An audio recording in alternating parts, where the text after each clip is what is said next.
ये लोग तो सिर्फ एक जोर की आवाज का, जिसमें शुरू होने के बाद कुछ वक्फा नहीं होगा, इंतजार करते हैं और कहते हैं कि ऐ हमारे परवरदिगार, हमको हमारा हिस्सा जल्दी से हिसाब के दिन से पहले ही दे दे।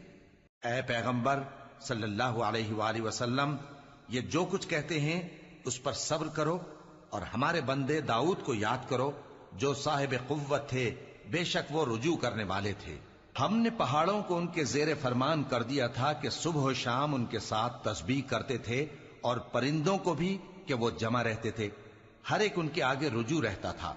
और हमने उनकी बादशाही को मुस्तहकम किया और उनको हिकमत और फैसला कुन खिताबत अता फरमाई।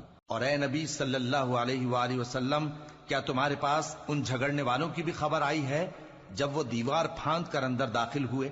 जिस वक्त वो दाऊद के पास आए तो वो उनसे घबरा गए। उन्होंने कहा कि खौफ ना कीजिए, हम दोनों का एक मुकद्दमा है